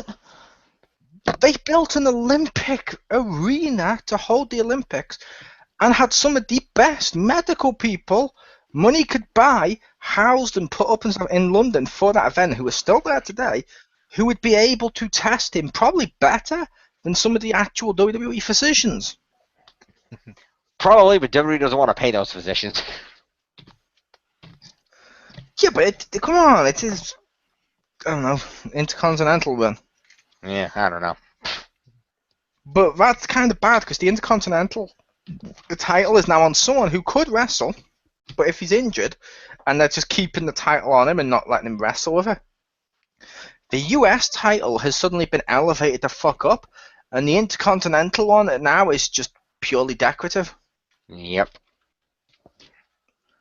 It was more credible when Wade had it. Mm-hmm.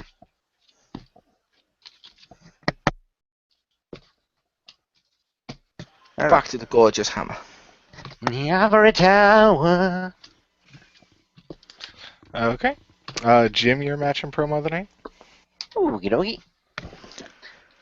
My match of the night, I gave it to Kane versus Rollins, not for the quality of wrestling in the match, obviously, but I gave it to him for the story that Kane told in the ring, all by himself, because he was showing emotions, he was showing inner conflict.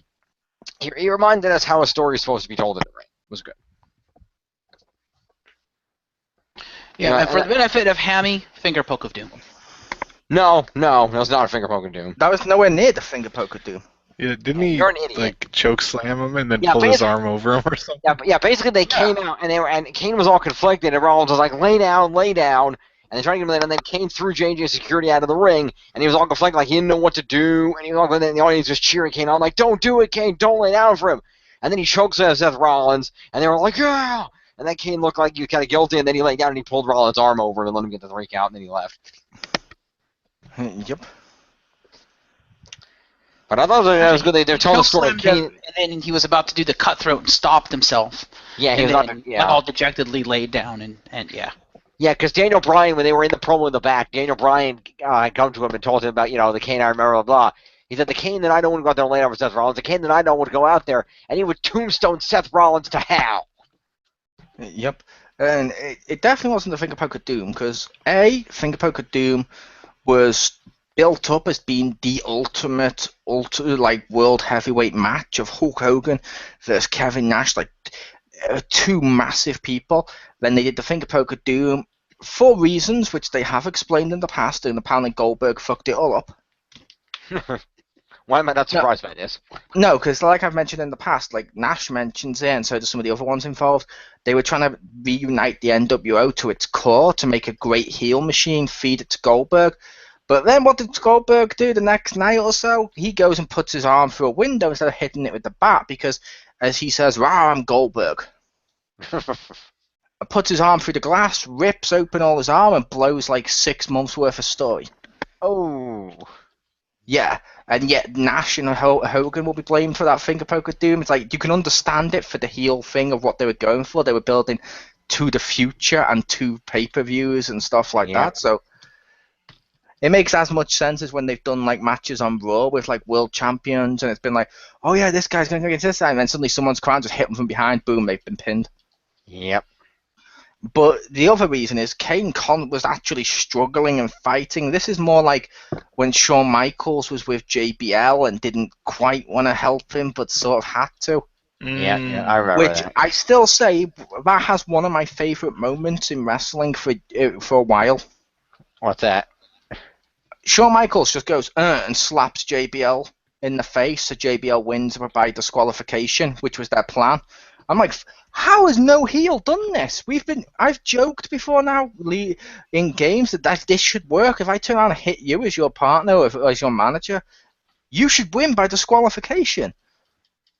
And they finally did it, and it made sense. And I'm like, that was kind of a funny little, oh, I see what you did there. That's kind of genius. Nice. It plays with the old rules in new ways. But that was a pretty fun storyline, minus the whole setup of Shawn Michaels is broke. Yeah. I mean, if he was broke that bad, he'd be like fading into obscurity, having to hunt to catch his own food, and that's not going to happen. Nice. I'm kidding. He's hunting for him. He's hunting for sport rather than. Yeah. Actually, I'm pretty sure he's hunting for TV. That's easy. Found one. Yeah, pretty much. Yeah, you could just go to like Best Buy. I'm pretty sure they have some. And also, in fairness to both this, thing with Kane and the finger poke of doom, yeah, it's hard to compare the two. And at the same time, they're both better than watching Sting have to Sting drop Jeff Hardy and pin him in 10 seconds because Jeff Hardy was drugged off his ass. Yep. And they're still better. They're still better than any time Vince Russo or Vince McMahon put the titles on themselves. Mm-hmm. This is true. Mm-hmm. Or the time Russo put the title on, what the fuck's his name from the movie? Arquette. David Arquette. Yeah, at the time Richter CAW no-sold stairs to the face. That wasn't my CAW. That was crowd favorite Roman Reigns. No, it was someone made a Roman Reigns that I was using. Oh, I seem to remember the Hell in a Cell, and I thought you were using you, and I threw stairs, and it just bounced off you to the outside, and I was like, the fuck just happened there? No, the time you threw the stairs was, I was using like a Roman Reigns CAW that I downloaded. I don't Just know. like bounced off, and you're like, "What the hell?" I was like, "I don't know." Yeah.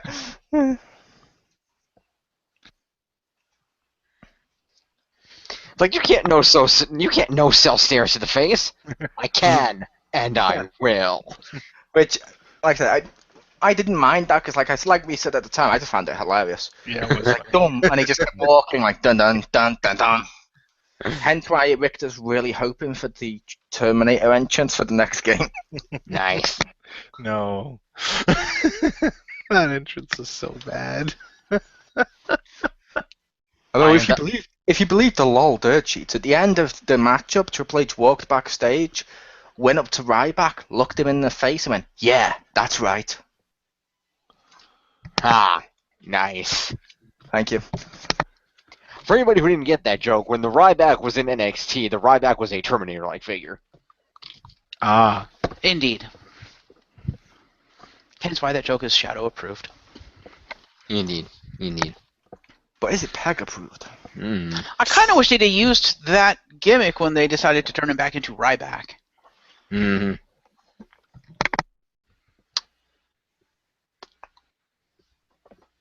Well, I really wish they'd used less steroids when they turned it back into Ryback, because that dude looks like his muscles are about to explode. He's trying out for the new Mortal Kombat. Nice. That doesn't work. They're supposed to be making Mortal Kombat more realistic, not less realistic. Mm-hmm.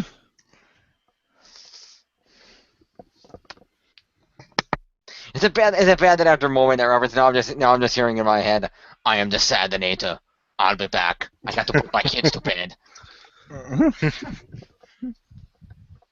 And when he has Ooh, that's what they Alzheimer's, he'll eventually ask him, "Who is your daddy and what does he do?" Seriously, Daddy wants to know. Oh, that's what they should have done with WrestleMania with that match if they wanted to do the whole Terminator thing. They should have had the match. They should not have given Triple H a Terminator entrance, but in the middle of the match, instead of what we got, the NWO DX thing, it should have been in the middle of the match. All of a sudden, you hear the T2 theme, and then Ryback walks out with the Terminator gimmick, and they've shifted him to a Terminator gimmick, and he comes out to help sing. That would have been kind of cool. That would have been kind of awesome. I will say, we here at the X-Pan do not condone using Ryback on WrestleMania cards. Ha! Fair enough. Anyway, my promo of the night. Once again, they're getting it multiple weeks in a row, so props to them. They were referenced earlier, but I gave it to the primetime players making fun of Los Matadores because that was pretty funny. Nice. See, I didn't like that one. I didn't. The one from last week I liked. This one, not so much. How did you not like it? You gave it a puppet. It's true. You gave it had an award. No, I didn't. I gave it the award last week when they made fun of No, So you didn't get an you award didn't tonight. give Darren Yours for saying that his Favorite color. Oh, that was that reference, yes, but that doesn't mean I actually like their entire promo. Ah! That just happened. does not compute. Does not compute.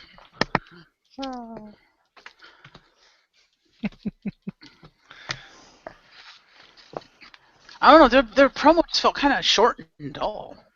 Like that was the only good part of the promo was him doing the whole my favorite color is rainbow. I'm like, okay, that's kind of funny. And Yeah, but they had the awesome little rainbow bull puppet thing, and they had the fake masks. It was hilarious. It was kind of funny when they did the fake masks and stuff. I'm like, and why the hell are we wearing these masks? I mean, who's ever heard of a Puerto Rican bullfighter? They literally reference the fact these guys are Puerto Rican, not Mexican or Spanish.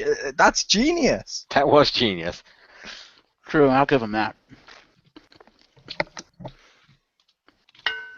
Yeah, I would say that I agree that their costumes weren't as good as the previous week, but Yeah, the costumes I thought it weren't was as good. funny. Yeah. But in all fairness, the Matadors' costumes in general aren't good. Yeah, no, it's definitely true. They don't have much I to work disagree. with. I absolutely loved them when the Patriot wore one in yellow.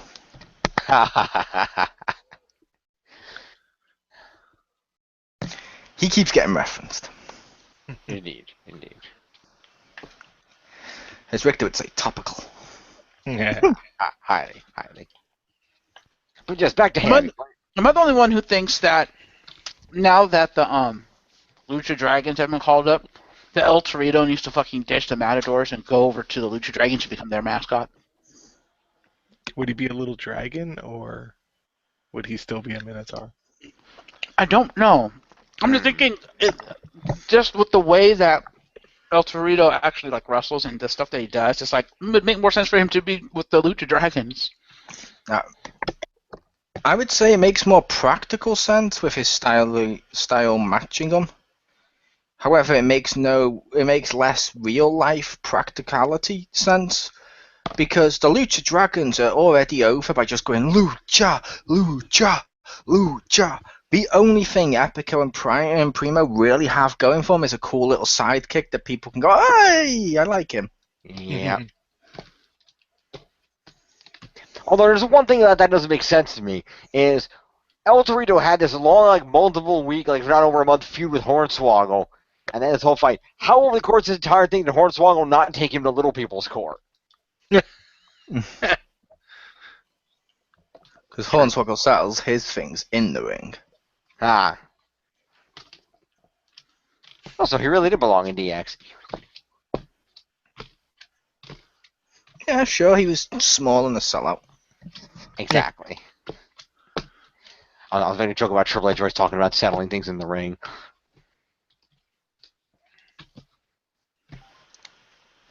Yeah.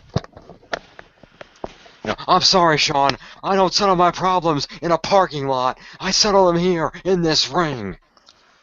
And then he goes, he's shot in a parking lot anyway. Yeah, then he takes him out in the parking lot. Or like, yeah, I settle things in the ring, and then I have a bunch of has-beens help me settle things in the ring. Exactly. and they find a bunch of other has-beens, even though it makes no sense for those has-beens to be helping my opponent. Yeah. But Sean, you're my best friend.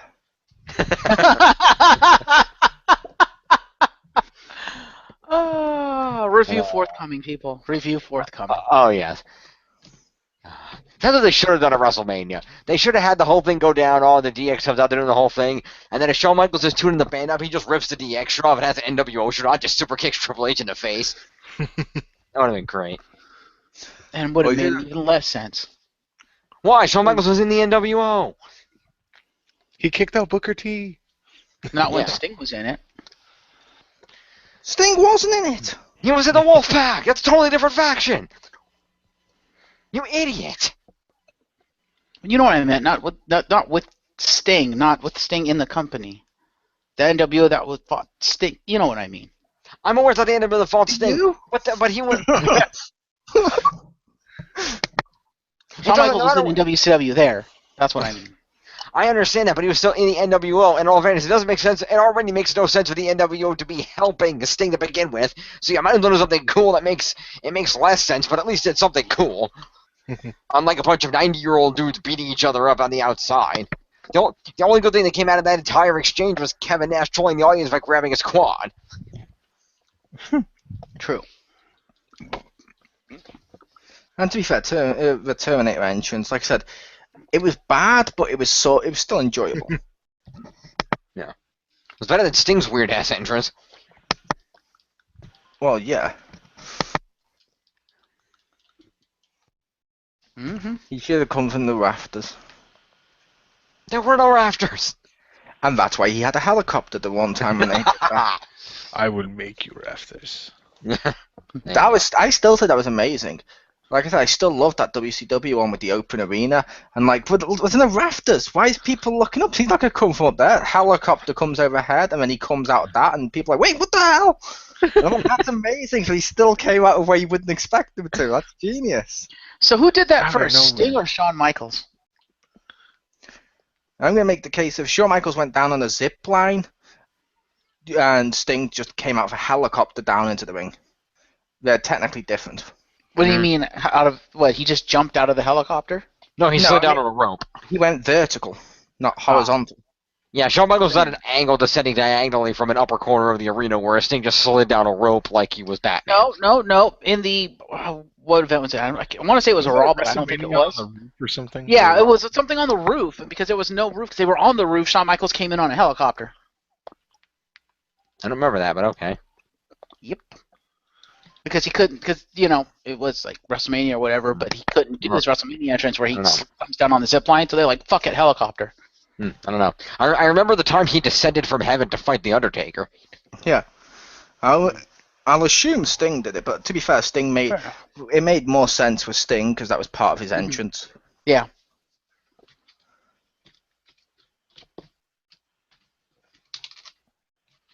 Yep, But anyway, back to Hammer. Even I remember that because I remember seeing like the clip from that. I'm like, what? Because I think Richter showed it to me. I was like, you have to see this.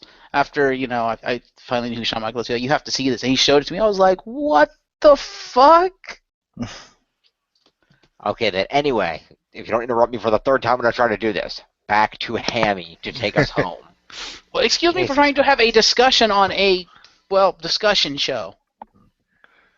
We've had about over an hour and a half of discussion. I think we're good. I think we covered our weekly allotment of discussion. All right. You remember, we're already getting complaints from our big gay audience that our podcasts are too long. To be fair, he doesn't watch wrestling. He's not our audience. Wrestling fans kind of enjoy it when people talk about actual wrestling discussions and have some resemblance of real-life conversations. That's what they're doing. True. Plus, his complaints whenever he's mentioned that before now, as Richter can protest to, how many times when we've had Simon on XGRs, he himself gone off on tangents? Every time. Yeah, which means he's probably doing it to get a rise out of you guys. Don't take him seriously. Fair enough. I'm sorry, Marcus. Continue. Well, no, I was just saying that I remember actually seeing that, even though I didn't see it live. My reaction of the fuck, and Richter was like, "Yeah, helicopter." I was like, "Okay." He was like, "Yes, this is why Shawn Michaels is awesome." I was like, "Touche." I'm going to assume that happened before Owen. Oh yes. Oh, well, this was like. No, it was a tribute. This was like early '90s, early. Yeah. Shortly after Shawn won the title. I think he was the champ at the time. Like I said, their ones were different because Shawn's biggest one was the horizontal one. The other one when he did the zip line. If you saw Sting's, he just went down the harness on his back. He just went down onto his feet perfectly with not holding onto the rope. It was like, what the fuck?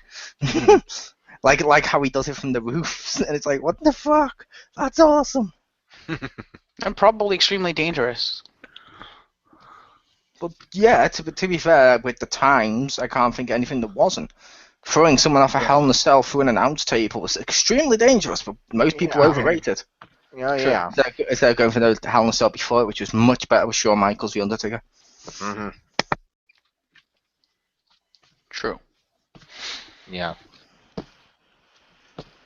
Then again, even that was dangerous because you had some big red freak rip a door off and start beating the shit out of people. True. But back to the bold and the beautiful. Nice. All right. So, my promo of the week, NXT, it wasn't super great, but probably the best one was they had a commercial for that mobile phone card game that they're making, that WWE's making. Supercard? I guess. I don't remember. It's just kind of funny.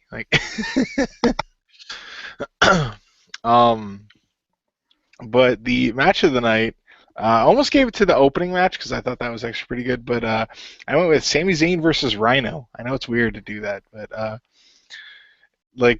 guess to be more like Cena and just do stuff. Rhino at one point, I thought this was pretty cool. Did a TKO, and I was like, "Oh man, is Marcus training him? What's going on there?" But I don't remember him ever using that. And he just had him up and just bam. I'm like, did he just what? I didn't know Rhino knew moves, but he stole my finishing move. Yeah, he totally did. He straight up jacked it. Okay, I'm gonna have to retire his old ass now. Nah. Rhino, you're next.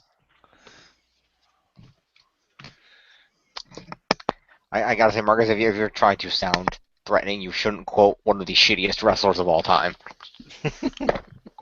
What, his CAW? Well, that too.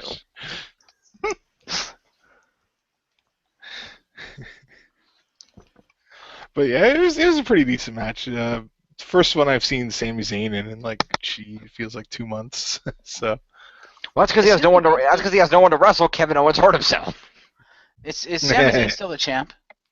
no, Oh. no, he had it for about a minute. Yeah.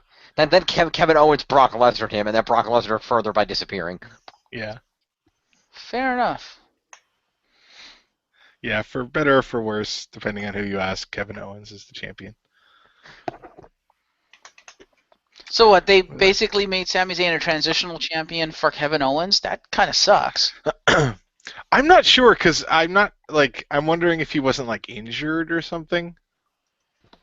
Because like he basically lost it and then was like gone.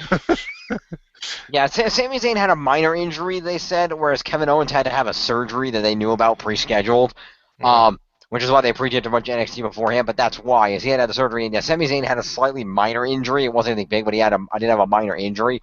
Because they were building up this big storyline because Zayn and Owens knew each other from the indie circuit for years before coming to NXT. So they were building up that history between them and building up this big, long-running grudge feud. So I'm assuming once these guys recover from their respective, Sami Zayn obviously is recovered, but once Owens recovers from the surgery in a few weeks, I'm sure they'll pick that feud back up. Yeah, because pretty much the match he had with Rhino was a number one contenders match. So yeah, I'm pretty sure that they'll. I'm also assuming one of the other reasons is like Richter mentioned like last week, they're hyping up the WrestleMania onto the Giant Memorial Battle Royal. What? Which means this is probably still their taped stuff, so they don't want they wouldn't want Sami Zayn to win the title when it's taped. They'll want it to be one of the live appearances, so it's like, oh, awesome! Like next time they do one of their specials. Mm-hmm. Yeah, they should have one of those soon. Isn't it like every other or every second or third month, right? Yeah, I think it's like every 3 or 4 months. Yeah. So we should have one in like a month or two. Probably, yeah. I don't know what it's to be called. NXT. They just take off. They change them. NXT Takeover Fatal 5-Way? I was gonna say NXT Bakeover, but I'll go with Fatal 5-Way. I'd like Bakeover.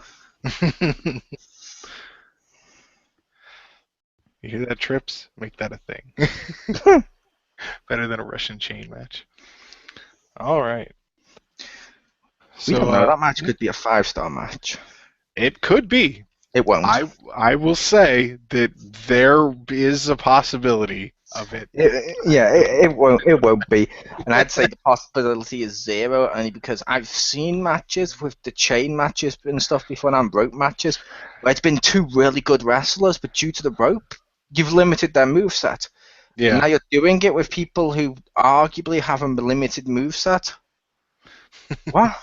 Maybe it'll be like inverse. Like, how many times has Cena done his springboard stunner, as they call it? Yeah. Every week. The second he goes to do that now, Rusev just has to go and yank the rope, and he'll fall on his ass. That needs to happen. Yes, I mean, what? Yeah. Yeah, but I still maintain what I said last week about that. They need to like switch it up and have him actually hit the 5-knuckle shuffle once in a while. So you have that air of you don't know what he's going to do. You don't know if he's going to try for the 5-knuckle. You don't know if he's going to go for the springboard. You know, and then have him like once in a while too. Have him try for both and fail at both. But no, this is WWE. It's all about predictability, apparently. Yeah. I kind of agree with what apparently Austin said, where like he needs to get some wins off the springboard stunner. Austin said that? Nice. Of course Austin would say that. He's using a modified version of my move. He must win with it. He was using a modified version of DDP's move. true.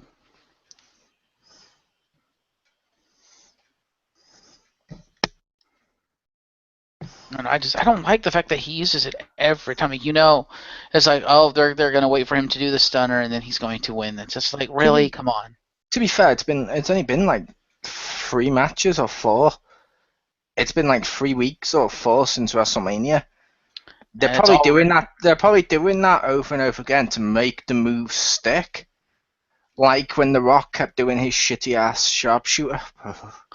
Yeah, but basically they kept doing it and people kept tapping, and then eventually, after they did it for a couple of weeks on the run, people were starting to reverse it and stuff because they want to make the move credible. Then make it so it doesn't work.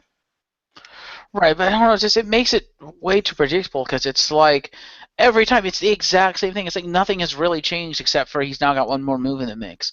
Because every fucking week he goes for his 5 moves of doom comeback combo thing and completely fails at the 5-knuckle shuffle. Then goes for the springboard stunner and then he hits that and then he hits the F5 and then somewhere in the FU and then somewhere in there he locks in an STFU which doesn't work. It's like his fighting is still really fucking predictable. I think it looks better and it's more exciting, but I've noticed since he started using the springboard stunner, it's really fucking predictable. It's every match it comes out exactly the same. Yeah, like I said, they need to establish the move before I make sure people know it's credible. So when he does it, it's like, oh my god! And then if he messes it up, you'll care more.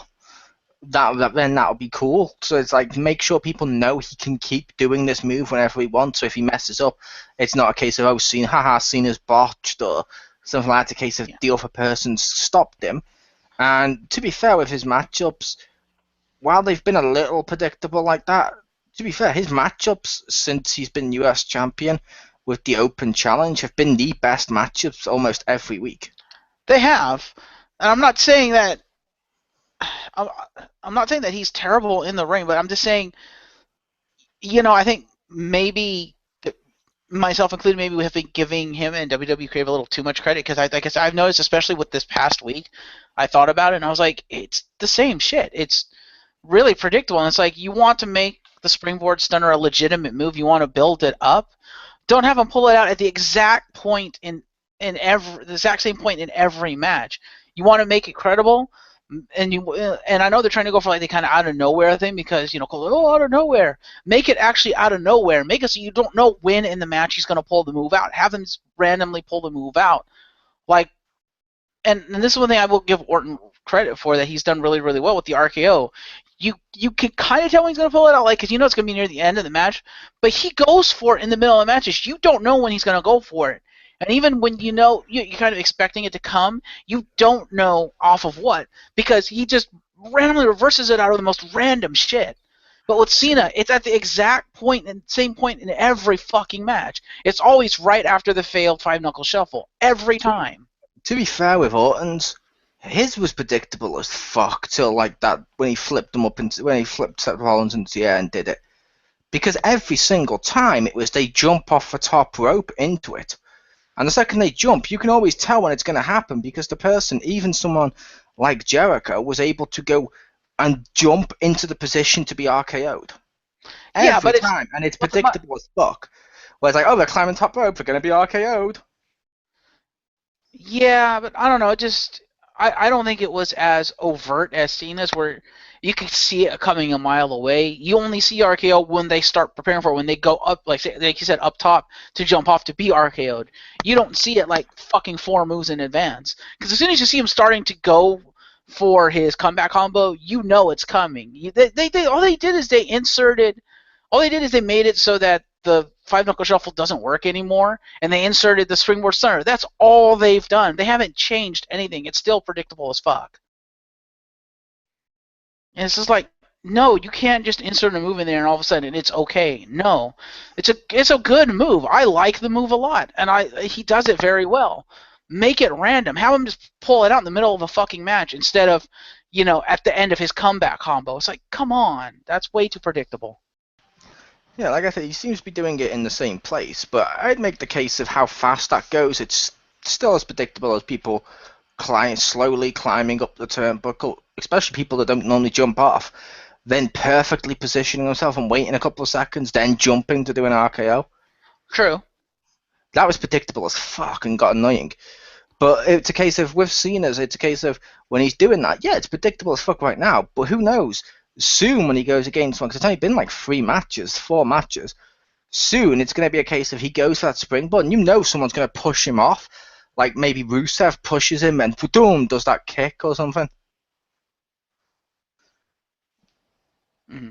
And then he'll have to evolve from that as well, because it's a case of they need to make, like I said, they need to make it credible first, and by doing it, they need to make it look like it's so fluent and part of his arsenal, so they're making it look like it's so ingrained into what he already does that it's just like second nature. So when someone does reverse, it's like, oh my god, they just reversed it, what the hell? And that'll seem like a huge thing the first time they do it. Like the first time someone reversed an AA, or, you know what I mean?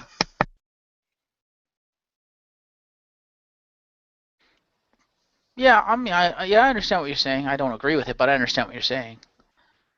Because like I said, I think the move would look far more credible if, instead of making it his new signature setup move to go into the AA, if they'd have made it like, I mean, they could make it that, which would work. But especially since they're going with more of a stunner move, kind of make it out of nowhere. Now I understand there's a setup to it because he's got to bounce off the ropes, but it's like Cena bounces off the ropes quite a bit during his matches anyway, so I think it would have been quite easy just to work it in, just randomly do it at some point instead of at the same time every time. He bounces off the ropes quite a bit during his matchups.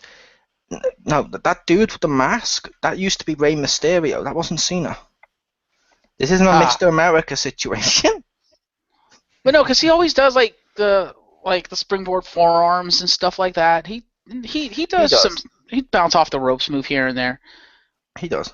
He doesn't do it a lot, but he does have some moves that are, as you put it, ingrained in his arsenal that he does use off the ropes, to the point that at least once or twice during any given match, even like 2, 3, 4 years back, he'll be bouncing off the ropes. Probably a lot of people probably don't realize it, but he does. It's a thing he does, and does pretty well.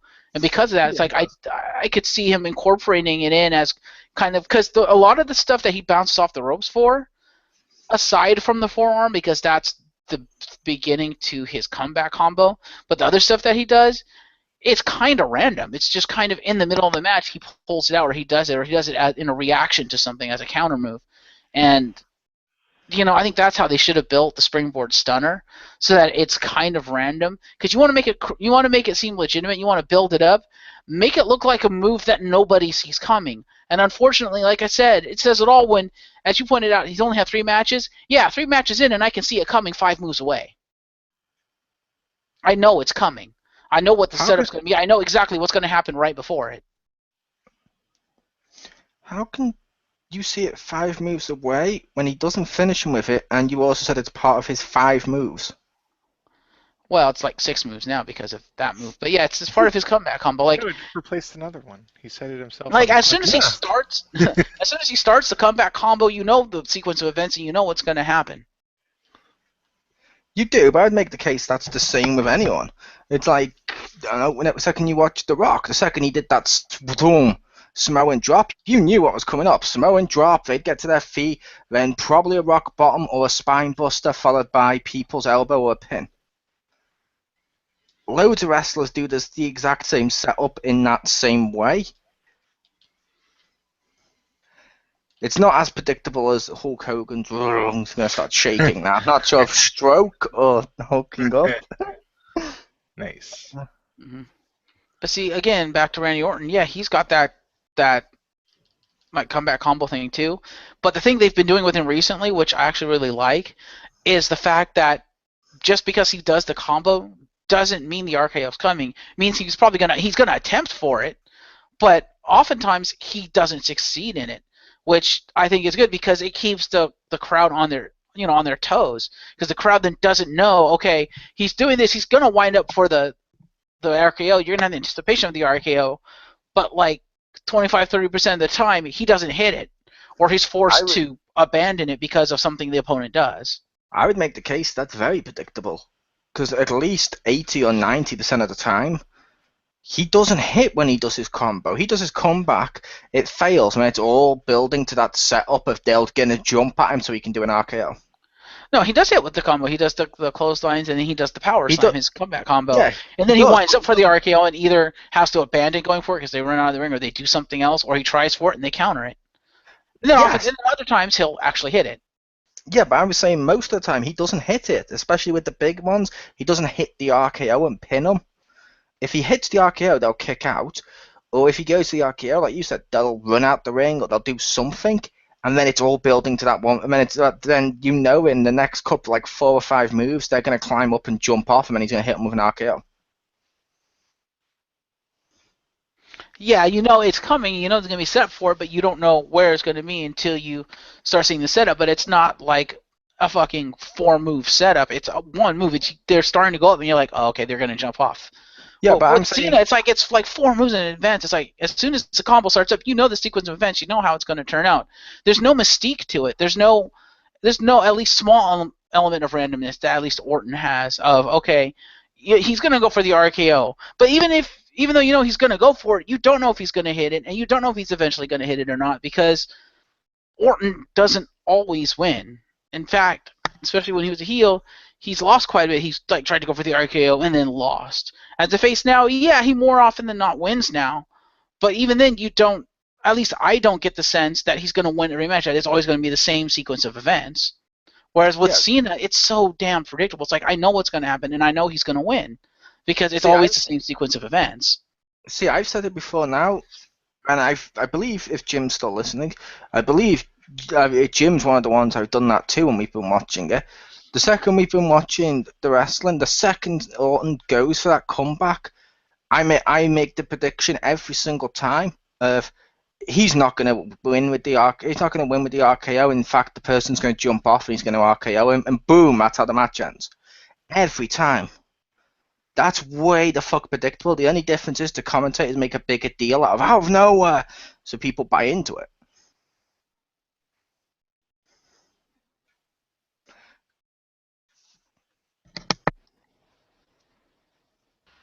Fair enough. Like I said, I usually don't see it coming until the move that's going to go into it. I'm like, oh, okay, I see what's going to happen here. But with, like I said, with Cena, it's like 4 moves in advance. Like, as soon as the start of the combo hits, I'm like, really? Like, that match against Barrett, I knew exactly what was going to happen. As soon as he started, I was like, oh, okay, I can see where this is going. Because it's like, they have it set up to where he has to hit the springboard stunner. And in order for him to hit the springboard stunner, he has to fail at the comeback combo, and I'm just like, come on, that's way too predictable. Especially with the kind of the way they introduced the move, where fair enough they introduced it at the same point, but you didn't know it was coming. It was literally, I don't know, it's like, wait, what the fuck did he just do? Yeah, that's why I was making the case. Like I said, I found Orton to be as predictable. Like I said, with Cena's, because it's only been 3 or 4 matches so far. You know it's going to change. It's not going to hit in the next few matches or so. This is just building, and eventually it's going to fail. It's just a case of they want to establish it first. It's just it, but it's only been 3, so to call it way too predictable is not right because it's been 3 matches and it's like okay. I mean, hell, when he did it with the Cody Rhodes one, it was more. Say Stardust before someone says that. He didn't do the combo as big when he went against Stardust.